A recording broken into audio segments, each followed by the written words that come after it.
के बेटे का सुपुर्दे खाक, असद का शव सुपुर्दे खाक आपके पास वापस लौट रहे हैं। कसारी मसारी कब्रिस्तान में सुपुर्दे खाक हुआ असद का शव कड़ी सुरक्षा के बीच में दफन कर दिया गया। असद का चैप्टर अब हमेशा हमेशा के लिए क्लोज हो चुका है और जो किया उसकी भरपाई की। अतीक ने जिस बेटे का सूर्य उदय करने के बारे में सोचा था उसका सूर्यास्त हो चुका है और वो असद अब सुपुर्दे खाक हो चुका है। योगी राज में गुंडे माफियाओं की कोई जगह नहीं है और बड़ी बात यह है कि योगी राज में अब न सिर्फ अतीक थर-थर कांपता है बल्कि उस अतीक के वो गुर्गे जो उसके नाम पर कभी बहुत गुमान के साथ घूमा करते थे, वो उसके रिश्तेदार जो कभी उसके नाम पर हो सकता है कि दूसरों के सामने कभी बहुत ज्यादा गुमान दिखाया करते हो, आज वही रिश्तेदार किनारा कर चुके हैं, कन्नी काट चुके हैं और बेटे के जनाजे को कंधा तक देने नहीं पहुंचे। लेकिन बड़ी जानकारी इस वक्त ये कि रिश्तेदारों को कब्रिस्तान में जाने की भले इजाजत मिली लेकिन नजर रखी जा रही है कि कौन कौन यहां सुपुर्दे खाक में शामिल हुआ है। कसारी मसारी कब्रिस्तान में असद दफन हो चुका है।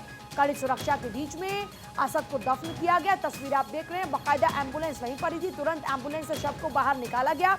उसके बाद में जो कब्र उसके लिए खोदी गई थी वहां पर जो भी तमाम प्रक्रियाएं थी जो होती हैं आमतौर पर मुस्लिम धर्म में, उन तमाम प्रक्रिया को पूरा करते हुए उसके शव को दफन कर दिया गया। सुपुर्दे खाक हो चुका है असद कन्हैया। बिल्कुल सही बात है कि जिस तरीके से आप काम करेंगे, जैसी करनी वैसी भरनी, जिस तरीके की काम होगा उसी तरीके का नतीजा भी आपके सामने होगा। देखा जाए तो जिस अभी जानकारी ये है कि जो कल शूट तक आउट है, जिस तरीके का आतंक की बात करते थे, 35 करीबी रिश्तेदार पहुंचे हैं अतीक को आखिरी विदाई देने के लिए और उसे दफनाया जा चुका है। मौसा और नाना वहां पर थे।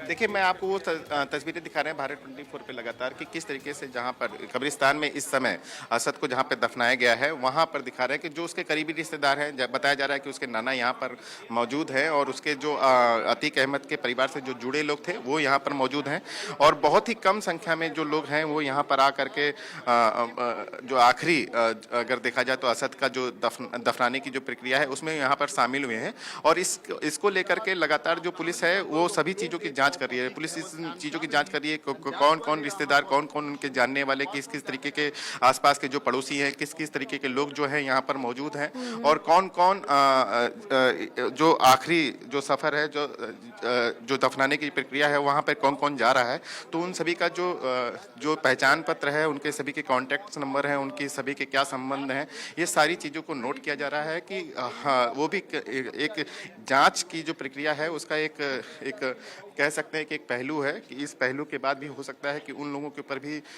जो पुलिस है वो अपनी पूरी तरीके से नज़र बना के रखे। लेकिन जो आसपास का जो इलाका है वो काफ़ी देखा जाए तो संवेदनशील है इस समय और इसीलिए जो है लगातार पुलिस के जो जवान हैं वो गश्त कर रहे हैं। लगातार जो पुलिस की कॉम्बिंग है वो यहाँ पर चल रही है। जो रैपिड एक्शन फोर्स है उसकी बड़ी संख्या में आप देख सकते हैं, बड़ी संख्या में पुलिस बल लगाया गया है। इसके अलावा जो गाड़ियाँ हैं जो आपातकालीन स्थिति में जो निपटा जा सकता है किसी भी तरीके के उपद्रव को लेकर के, तो वो गाड़ियाँ भी यहाँ पर मौजूद हैं। जो पुलिस हैं वो पूरी तरीके से तैनात है, रैपिड एक्शन फोर्स यहाँ पर तैनात है। इसके अलावा पुलिस के जो बड़े आला अधिकारी हैं उनकी पूरी नज़र है यहाँ पर। आला अधिकारी इस समय ग्राउंड पे देखे जा सकते हैं। पूरे इलाहाबाद की हम बात करें तो पूरे इलाहाबाद में ही अगर देखें पूरे प्रयागराज में इस तरीके की तस्वीरें आपको नजर आएंगी।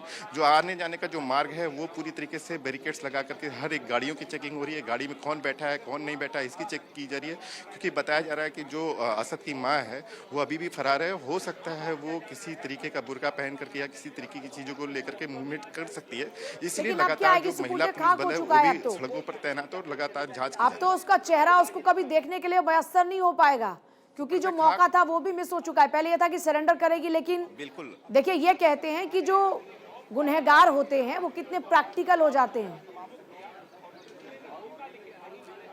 कन्हैया आपके पास वापस लौट रहे हैं। चाचा ने कहा कि खुदा की चीज थी, खुदा ने वापस ले ली।